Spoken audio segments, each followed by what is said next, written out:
Okay, thank you very much.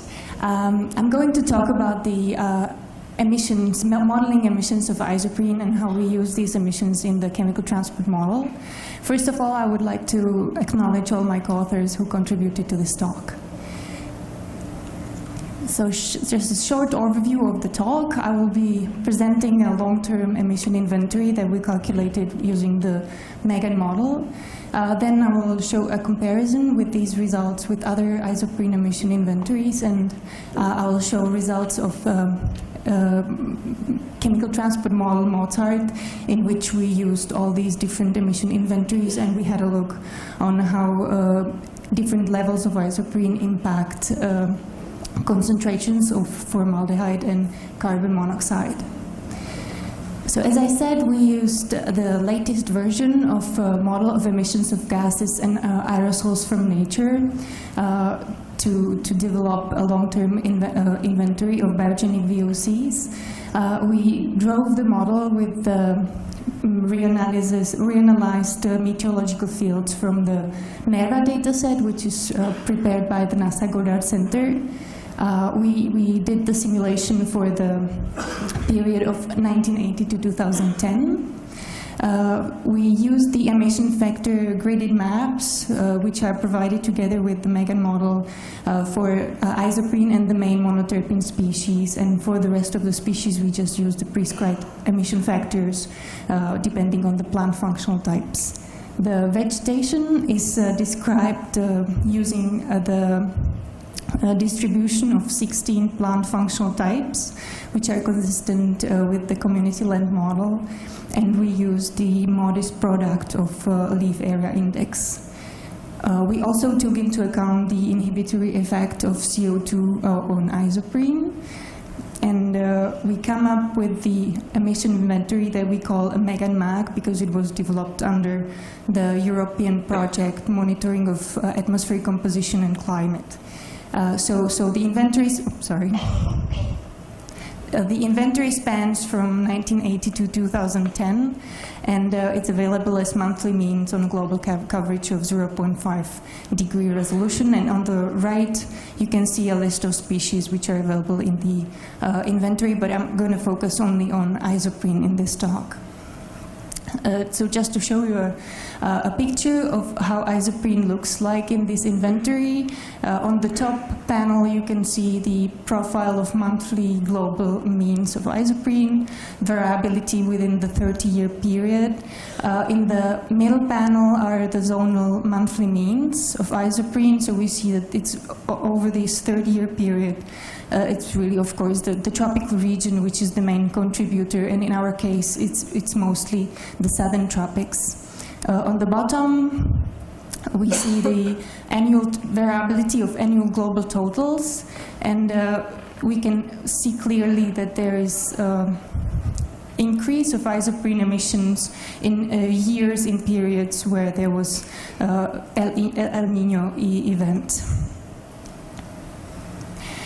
So we took our inventory and we selected also 4 other isoprene emission inventories that are available for the comparison of these emission data sets.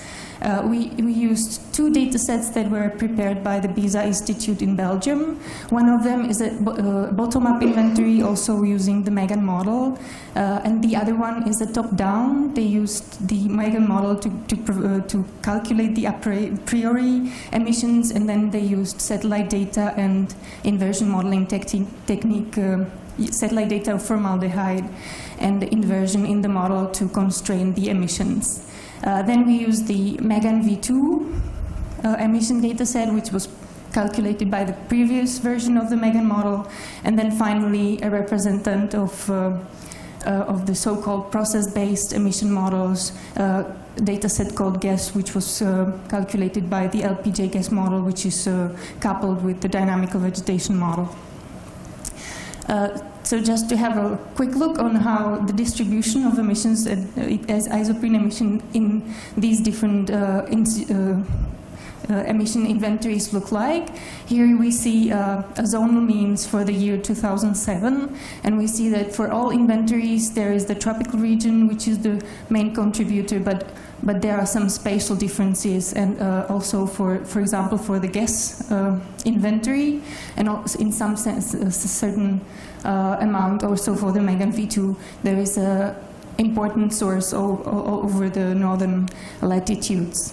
Northern high latitudes, which is also seen on this plot here, which shows the contribution of different zonal bands to global total, and we see that somewhat there is a lower contribution in the gas data set from the southern tropics compared to the other data sets, and this decrease is compensated in the northern high latitudes. Another way how to look at the data, a comparison of absolute contributions of another geographic regions. We see that there is already a quite difference of the global totals, going from 370 teragrams to 550 teragrams of isoprene on the global total. And there are some important regional differences in orange and darker orange, which are regions of Southeast Asia and Australia, that there could be differences between the data sets up to 2 to 3, factor of 2 to 3. So we used these 5 isoprene emission data, and we, in collaboration with our colleagues at the Jülich Research Center in Germany, we used them in the global chemical transport model Mozart. We did a simulation for 1 year, for year 2008, using all these 5 isoprene biogenic emissions, and the anthropogenic emissions were given from the MaxCity dataset and biomass burning from GFAS. And then we had a look on these results, and we compared them to satellite observations of formaldehyde from GOM2 and Skiamaki, and with carbon monoxide data from MOPET. So the first plots are showing this spatial distribution of difference between the model results and the satellite observations of formaldehyde from GOM. For 5 different, for modeled results using 5 different isoprene emissions. And we see that in isoprene emitting regions, there is usually an overprediction by the model. There is this special feature which is occurring at Megan Mag and Mag V2 in Central Africa, which is probably connected to vegetation distribution in the emission model. And there is also an overprediction in Southeast US for BISA and gas S emissions. Another way to look at the data, this is annual mean of formaldehyde, monthly means over the year. In red, you can see the span of the Mozart runs using all 5 different isoprene emissions. And in blue is a Skiamaki formaldehyde data, and in black GOM formaldehyde data. So we see that for some regions, such as Australia, Equatorial Africa, or Southeast Asia, there is quite a span between different Mozart model runs. There is, on the other hand, the span between the model runs for South America is very low, and there is quite a good agreement with both satellite measurements. Nevertheless, the Mozart runs usually fit into 1 sigma of satellite measurements. Here is the difference between GOM and model results in a bit more detail. For 4 regions which are important for isoprene emissions. For January and July, differences between satellite and the model. These are relative differences, so in percentage. And you can see that the differences vary quite a lot between different emission emission data sets, up to 40%. Again, we see that there is overprediction of the model, thank you, compared to the satellite. And here we again see that there is quite a good agreement between different Mozart runs and with the satellite, especially in July in South America. Just one slide on the carbon monoxide. Again, we have the 4 isoprene emitting regions, and on the left-hand side you can see an annual profile of monthly means over the region in black for Muppet, and again in red the span of Mozart runs. Except for Australia, there is quite a good agreement with all 4 in all 4 regions between the model runs and the satellite. On these plots on the right, you can see departures between the satellite and the model, and they're all within 15% of the satellite measurements. And there is a very nice agreement again for the South America.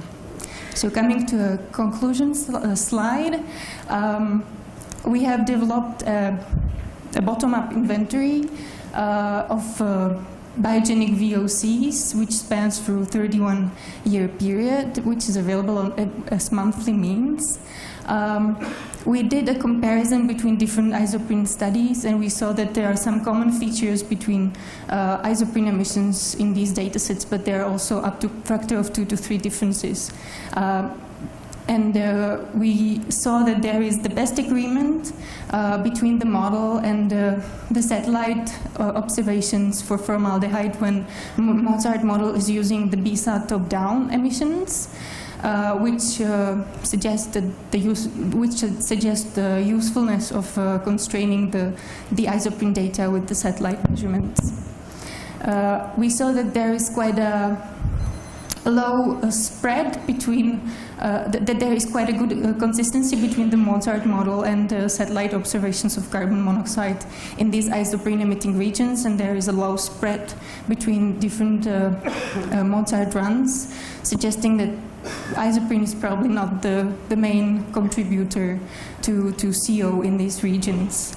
And finally, I would just like to add that if you're interested in having a look at some of these isoprene emissions and many others, you can find them on the Gaia emission database, which is called ECAT, and if you haven't seen it yet, you're welcome to check this site. Thank you.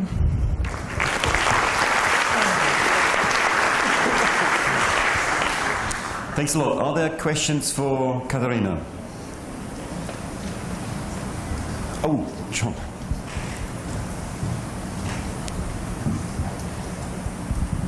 Yeah, thank you very much. I'd like to ask the question with respect to your conclusion. If you infer the source strength from satellite using a model, it's perhaps not so surprising that although using a different model, you then get a similar pattern. So that's, you assume it's a kind of validation that the emissions are good. I mean, I think they probably are good, but it's essentially you go from a measurement of the satellite to an inferred emission, and then you use another model to produce fields. So you may need, do you think not that you need independent verification? Yeah, you mean the satellite measurement of the input data to emission model, or? You inferred from the work of Vera. Yeah, in fact they used, that's why I added the comparison with the Schiamacchi. They used GOM2 emissions to constrain the isoprene emissions. And I didn't show the plots, I did only show the profiles, or the annual profiles comparison with Schiamacchi, but in fact we do get the same results also if we compare only with Schiamacchi as we do with GOM, if that answers your question. It's more a philosophical thing that you know, you go from satellite to thing and then back again. I agree, yeah. Alex? I just wondered if you'd looked at the impact of the different isoprene emissions on surface ozone or free tropospheric ozone Yeah, we did. I started to compare the data with the YASI tropospheric column, but we had some problems with the data analysis, so we're looking into that, but I didn't just show the results now. Yeah.